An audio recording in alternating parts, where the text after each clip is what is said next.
Oke, seperti yang diharapkan ya bahwa MC kita nggak akan tumbang semudah itu. Dan ternyata tidak ada juga yang membantu atau menolong Kaiden. Yang artinya Kaiden bertahan menggunakan kemampuannya sendiri. Nah, pada chapter 318 ini Mimin hanya memiliki satu kesimpulan, yaitu Andrew berada di atas angin. Tapi kepercayaan diri berlebihan itu jugalah yang akhirnya menjatuhkan Andrew. Ya, kita bisa lihat ya dari awal panel sampai hampir ending panel chapter 318, Andrew nampak jauh mengungguli Kaiden. Kita juga bisa melihat dengan jelas bahwa hampir seluruh tubuh Kaiden dipenuhi dengan luka. Kekuatan Andrew benar-benar telah overpower,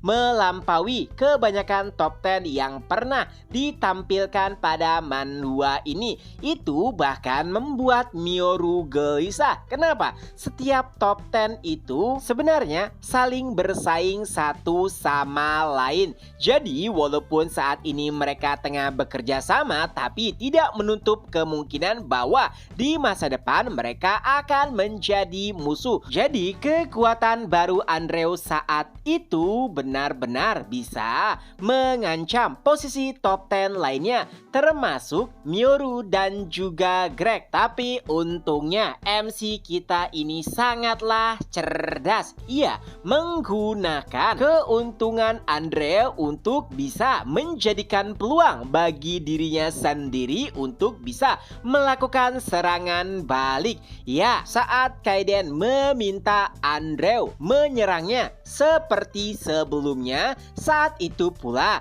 Kaiden mengumpulkan sisa-sisa seluruh kekuatannya pada satu titik. Dan saat Andrew merasa jika dirinya telah menang, saat itulah Kaiden menggunakan kesempatan tersebut untuk menghancurkan Andrew.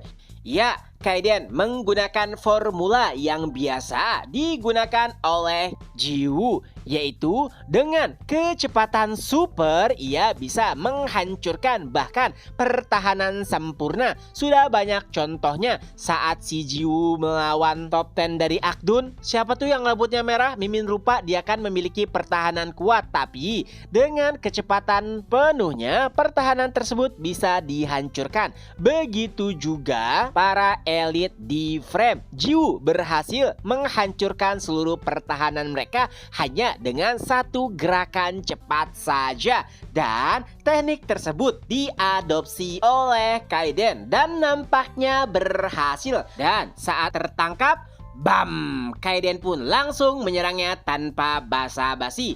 Pertanyaannya, apakah Andrew selamat atau ia mati? Nah, prediksi ini nih yang agak sulit.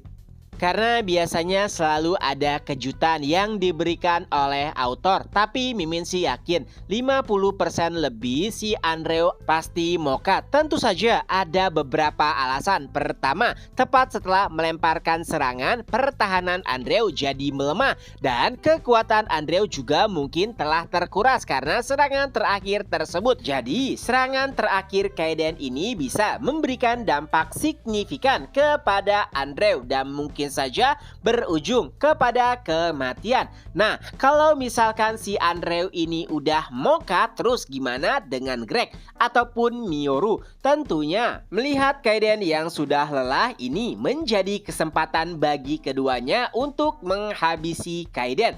Tapi pasti akan ada banyak faktor baru yang mencegah hal tersebut terjadi, seperti kemunculan Gastella. Kalau misalkan Pluton sama Kerten, kayaknya mereka masih belum cukup kuat ya untuk bisa menahan gabungan serangan dari dua top 10. Tapi beda cerita misalkan ada kekuatan baru yang bergabung dalam pertempuran. Tentunya yang paling diharapkan adalah sosok Gastella. Kalau misalkan Gastella udah turun tangan, kemungkinan pada akhirnya baik itu Mioru ataupun Greg lebih memilih untuk mundur. Dan arc ini pun berakhir. Nah, kalau menurut kalian gimana? Itu aja dulu untuk video kali ini. Ketemu lagi di next video. Bye-bye.